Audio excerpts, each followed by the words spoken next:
The Silmarillion, Chapter 7, of the Silmarils and the Unrest of the Noldor.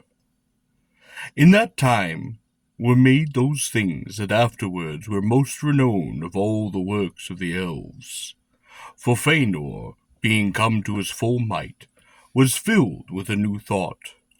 Or it may be that some shadow of foreknowledge came to him of the doom that drew near, and he pondered how the light of the trees, the glory of the blessed realm, might be preserved imperishable. Then he began a long and secret labor, and he summoned all of his lore, and his power, and his subtle skill, and at the end of their all, he made the Silmarils. As three great jewels they were in form, but not until the end, when Fëanor shall return, who perished ere the sun was made, and sits now in the halls of awaiting, and comes no more among his kin. Not until the sun passes and the moon falls shall it be known of what substance they were made. Like the crystals of diamonds they appear, and yet more strong than adamant, so that no violence could mar or break it within the kingdom of Arda. Yet that crystal was to the Silmarils, but as is the body to the children of Ilúvatar, the house of its inner fire. That is within it, and yet in all parts of it, and is its life. And the inner fire of the Silmarils Fëanor made of the blended light of the trees of Valinor, which lives in them yet, though the trees have long withered, and shine no more. Therefore, even in the darkness of the deepest treasury, the Silmarils of their own radiance shone like the stars of Varda, and yet as they were indeed living things, they rejoiced in light, and received it, and gave it back in hues more marvelous than before. All who dwelt in Aman were filled with wonder and delight at the work of Fëanor, and Varda hallowed the Silmarils, so that thereafter no mortal flesh, nor hand unclean, nor anything of evil will might touch them, but was scorched and withered. And Mandos foretold that the fates of Arda, earth, sea, and air, lay locked within them. The heart of Fëanor was fast bound to these things he himself had made. Melkor lusted for the Silmarils, and the very memory of their radiance was a gnawing fire in his heart.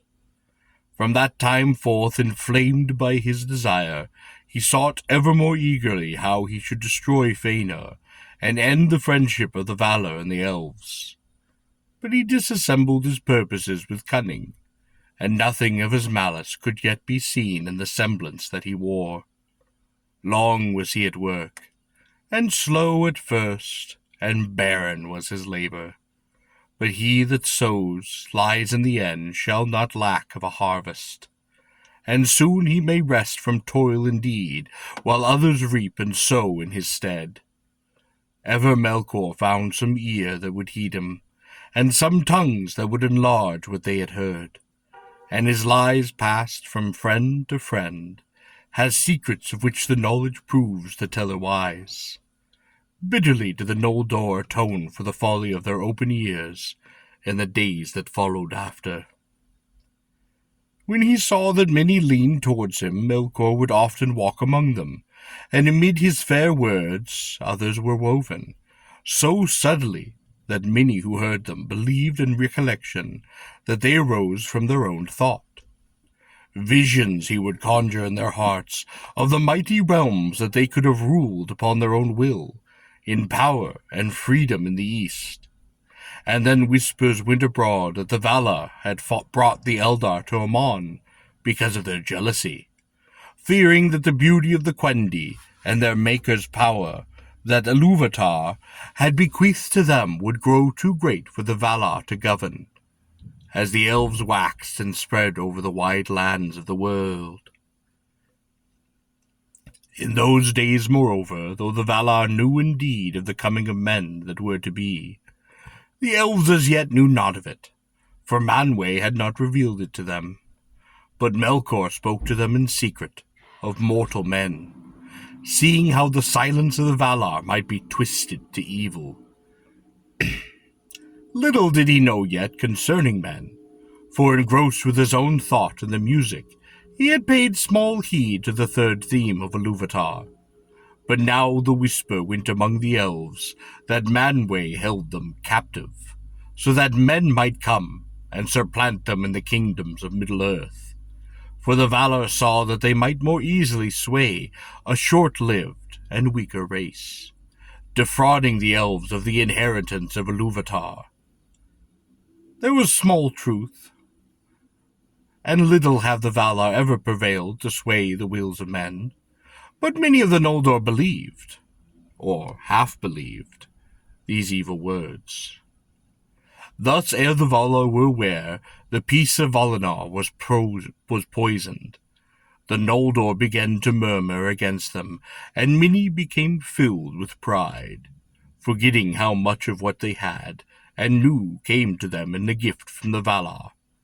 Fiercest burned the new flame of desire for freedom and wider realms in the eager heart of Fëanor, and Melkor laughed in his secrecy, for to that mark his lies had been addressed, hating Fëanor above all, and lusting ever for the Silmarils. But these he was not suffered to approach, for though at great feasts Fëanor would wear them, blazing upon his brow, at other times they were guarded most close, locked in the deep chambers of this hoard in Tirion. For Fëanor began to love the Silmarils, with a greedy love, and grudged the sight of them at all, save to his father and his 7 sons. He seldom remembered now that the light within them was not his own. High princes were Fëanor and Fingolfin, the elder sons of Finwë, honored by all in Aman. But now they grew proud and jealous, each of his rights and his own possessions. And Melkor set new lies abroad in Eldamar, and whispers came to Fëanor that Fingolfin and his sons were plotting to usurp the leadership of Finwë and of the elder line of Fëanor, and to supplant them by the leave of the Valar. For the Valar were ill-pleased that the Silmarils lay in Tirion, and were not committed to their keeping. But to Fingolfin and Finnerin it was said, "Beware, small love has the proud son of Miril ever had for the children of Indis. Now he has become great, and he has his father in his hand. It will not be long before he drives you forth from Tuna." And when Melkor saw that these lies were indeed smouldering, and that pride and anger were awake among the Noldor, he spoke to them concerning weapons. And in that time the Noldor began the smithing of swords, axes, spears. Shields also they made, displaying the tokens of the many houses and kindreds that vied one with the other. And these only they wore abroad, and of other weapons they did not speak, for each believed that he alone had received the warning. And Fëanor made a secret forge, of which not even Melkor was aware, and there he tempered the fell swords for himself and for his sons, and made tall helms with plumes of red. Bitterly did Mahadin rue the day when he taught to the husband of Nader all the lore of Meadowwick that he had learned of Ule. Those with lies and evil whisperings and false counsels Melkor kindled the hearts of the Noldor to strife. Of their quarrels came at length the end of the high days of Valinor, and the evening of its ancient glory.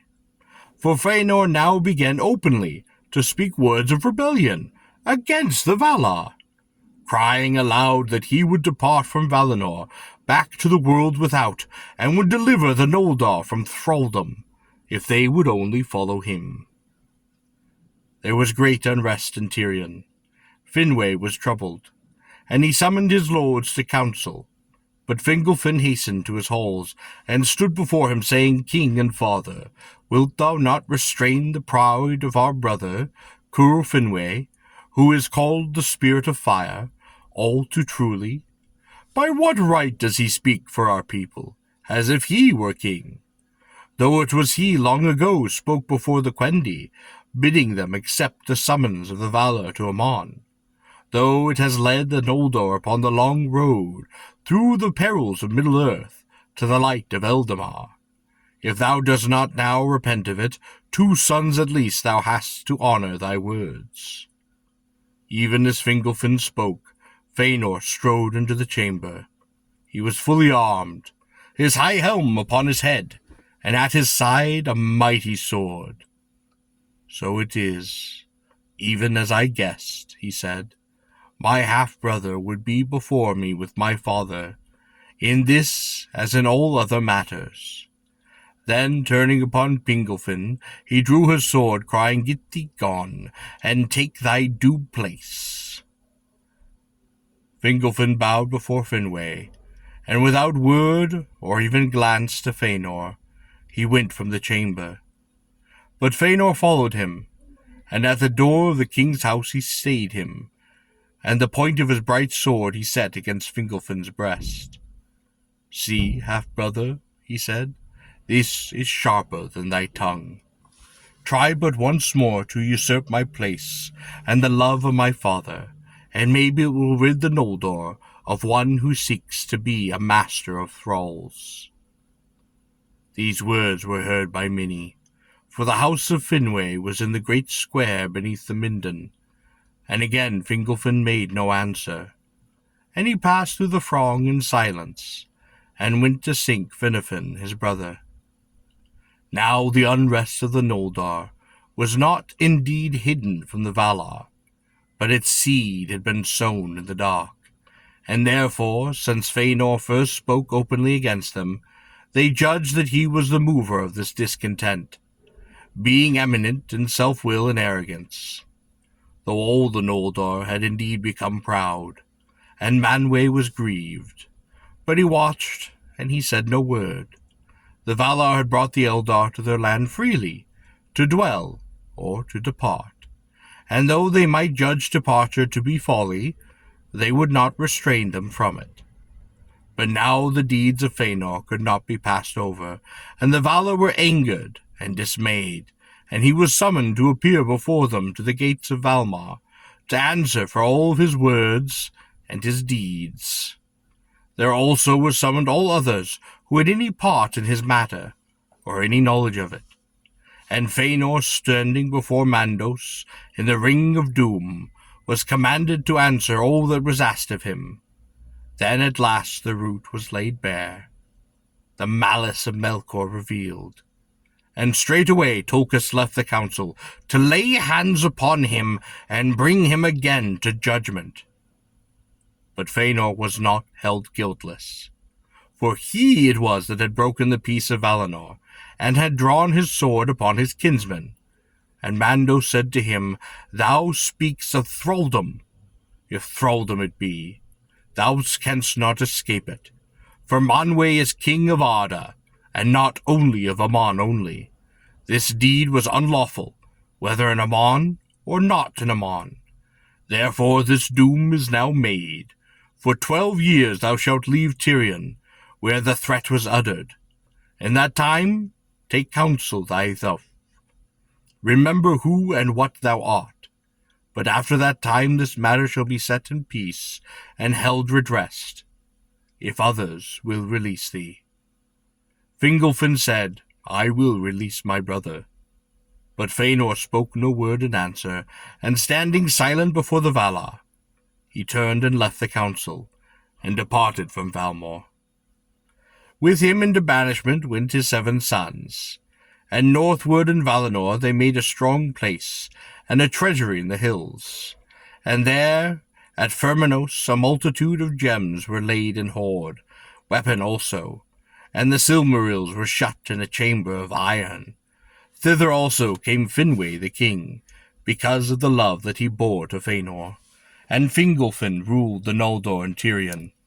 Thus the lies of Melkor made true in seeming, though Fëanor by his own deeds had brought this thing to pass, and the bitterness that Melkor had sown had endured, and lived still long afterwards between the sons of Fingolfin and Fëanor.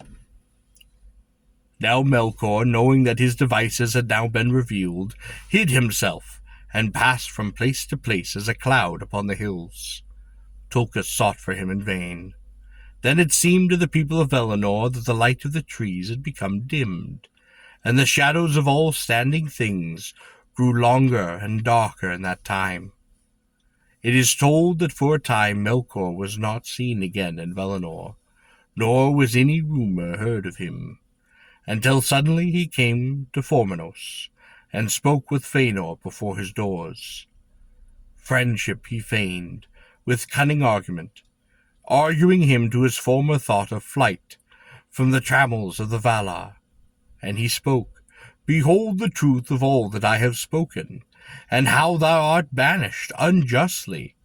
But if thou hear of Fëanor is yet free, and bold as were his words in Tirion, I will aid him, and bring him from the narrow land.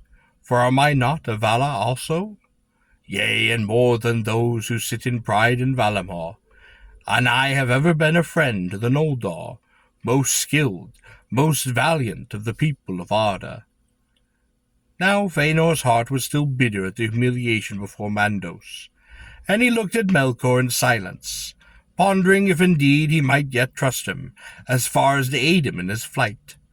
And Melkor, seeing that Fëanor wavered, and knowing that the Silmarils held his heart in thrall, said at last, Here is a strong place, and well guarded. But think not that the Silmarils will lie safe in any treasury within the realm of the Valar. But his cunning overreached his aim. His words touched too deep. It awoke a fire more fierce than he desired, and Fëanor looked upon Melkor with eyes that burned through this fair semblance, and pierced the cloaks of his mind, and perceived there his fierce lust for the Silmarils. Then hate overcame Fëanor's fear. He cursed Melkor, bade him be gone, saying, Get thee gone from my gate, thou jail crow of Mandos. And he shut the door of his house in the face of the mightiest of all the dwellers in Ea. Melkor departed in shame, for he was himself in peril, and he saw not his time yet for revenge. But his heart was black with anger, and Finwë was filled with a great fear, and in haste he sent messengers to Manwë and Valmar. Now the Valar was sitting in council before their gates, fearing the lengthening of the shadows. And when the messenger came from the Formenos, at once Orome and Tulkas sprang up. But even as they set out in pursuit, messengers came from Eldamar, telling that Melkor had fled through the Kelsier, and from the hill of Tuna the elves had seen him pass in wrath as a thundercloud.